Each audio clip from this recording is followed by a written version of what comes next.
What's up, everybody? So, why is it that I think that the Giants coming down from number one is a blessing, not a curse, and why the Vikings just so happen to let that be a thing? So, I was going to go ahead and have two separate videos, one in each hand or whatnot, because I was like, I thought the Vikings with the Sam Darnold, JJ McCarthy, not McCarthy, jeez, thing was going to be a thing, and why also that I was like, I think it's a good thing that the Giants also dropped down from number one. But now, Smush Smash Bab, I can all hear and join them together because it seemed to work out. So let's go with the easiest thing out the room of JJ and Sam. So Sam is playing at a really high level that I think under maybe other type of circumstances, he might be in the MVP race as well. Don't get me started on that. But he's playing so well. He's on a 1 year contract. He was really not deemed to be anything more than a bridge this year, even though people from camps were saying basically that he was doing really well here. But you got a top 10 pick. I was like, if he's looking just as good as a veteran guy, he's going to get the job. Well, he had the injury. With me, Sam Darnold is the starter the whole season, and he basically has lit it up. I was like basically going crazy. I was like giving him some stability, giving him something different than what Kirk Cousins was. I was like, cause he's athletic, got a better arm, and all these other things. He's always been wildly talented. It's always just been about can things click, can he put together, can he get to the right place. That's why when I've heard people talk about like he was written off and no one believed in him, and I was like, that's not true. That's not true. Because if he was, he wouldn't be getting so many damn chances and like really damn chances to play. On top of that, I was like outside the Jets. I was like he went to Carolina, basically got it twice to basically be like, okay, let's see what he could do. San Francisco doesn't count because now if he would have got there a little bit early enough where it was just between him and Brock, he would have got the chance over Brock. Cause I was like, can you imagine the San Francisco team with Sam Darnold than it is with Brock? But I was like, but he was there to be the backup. Then with the Vikings, he had another chance to start. I was like, no, he was always sort of liked around the league of basically, oh man, can I fix him? Can I fix him? Can I fix him? That's not giving up on somebody. That's not throwing someone to the side. That was Gino. Gino gets that story. But anyway, besides the point of here and there, they got a decision to make. Do you keep Sam Darnold or and go to? I was like, and keep JJ. Do you keep Sam Darnold? I was like, do you keep Sam Darnold? Get rid of JJ. Do you? I was like, do you get rid of Sam and then just go straight to JJ? Question that they gotta go.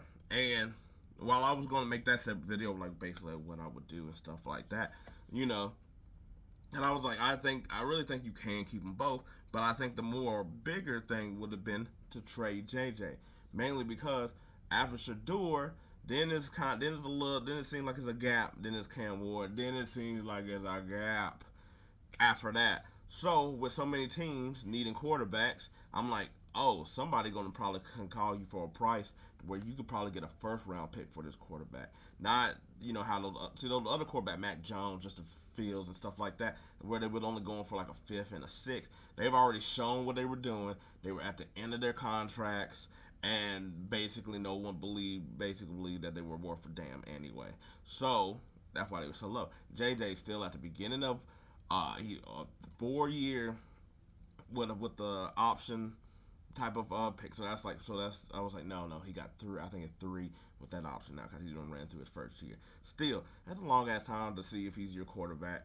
I was like, he still got all the potential. I was like, especially if it's like, oh, okay, this is what Sam can do. We got a similar offense. We just have weapons around him, all that other stuff. And so I was like, he still has the upside. He still has the intrigue. And I was like, you could get a first, I believe, for him, especially considering the quarterbacks in this draft. Which brings me to the Giants, where yes, that would have been one of the places I was like, if you're going to trade JJ, you can where you can take him, bring him to.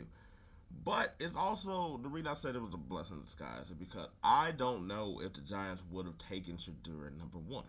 I was like, it doesn't. He doesn't fit their mold of a quarterback, and I'm not talking about the obvious. I was like, I'm talking about the fact that they picked Daniel Jones. Now, you could have picked Daniel Jones in the second round. You could pick Daniel, trade it down, pick Daniel Jones, but they just picked Daniel Jones at number 6. What is What are some of the reasons? The connection to the Manning family.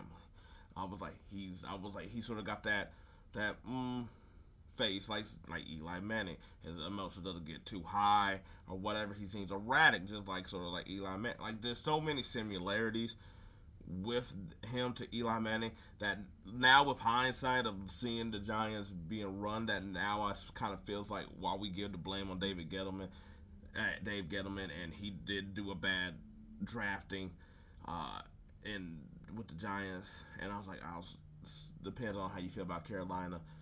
Then now it's starting to look like it was an owner's pick, just because I was like, you see sort of how like the owners sort of do things or whatever. Like it seemed like that was more of an owner pick than it was a Gettleman pick, because one, the quarterback doesn't fit anything that Gettleman sort of really does when he drafts people, but also two, that it's like they needed a quarterback. Who do we get? The person that is kind of like Eli, who when we can call somebody, we can easily call Eli about this quarterback. He went to Duke.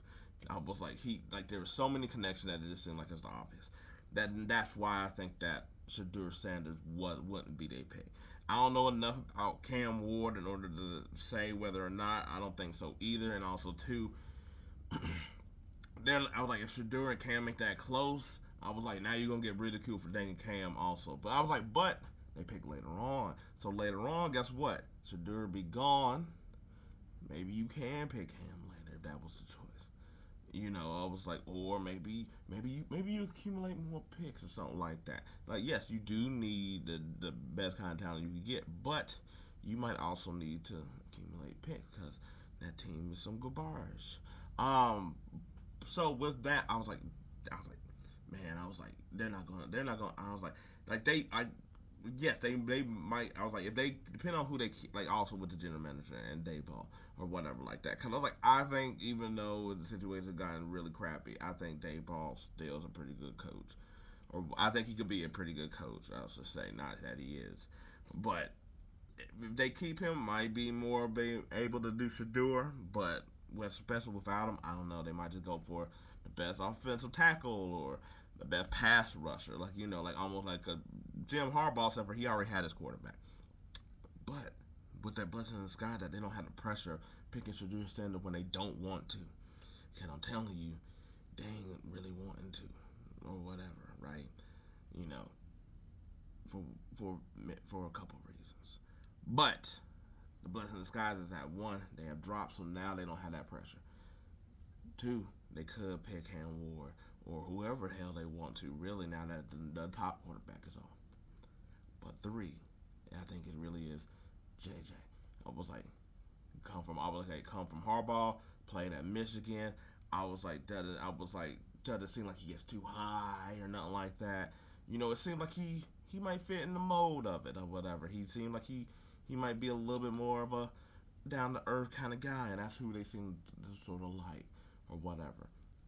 Their first round pick is available in order to do that. Maybe they sort of trade down, get some more picks, then they make the trade. That way it doesn't seem like I'm trading like a number. I think they're like 6 right now for JJ when it's like that's higher than what he was drafted. When instead, maybe they go down to like number like 11, 12, maybe. I don't know. I'm just spinning my ass on that one, but that's why I said it's such a blessing in disguise, and the Vikings might have gave him the best out that they need, where they could get their quarterback without also having to be in the pressure mode of selecting a quarterback that they probably don't want. Anyway, just speaking off of things here, I was going to use the Geno thing as an example, but I was like, Eli was playing so badly. But that was tricky because of Eli being there for so long, the Iron Man streak he had, and him having that close relationship to the owners. I was like, that was not like the obvious reason why they was like, oh snap, that's why they didn't want Geno in. I was like, there's a little other stuff with it, but Geno it does fit what they sort of want to do, except for that obvious point that Shadur Sanders isn't that in that way. That makes it a little different. Anyway, let me know what y'all think. Giants fans, if you're there, do you want JJ? I was like, and yes, I have been avoiding his name on purpose because I was like, I've been over here messing it up, and I was like, I ain't about to mess it up no more. McCarthy? No. McCarthy? McDonald's. Anyway, let me know what you think. Vikings, what are y'all gonna do? Let me know. Anything is good. Till then, peace. I'm out.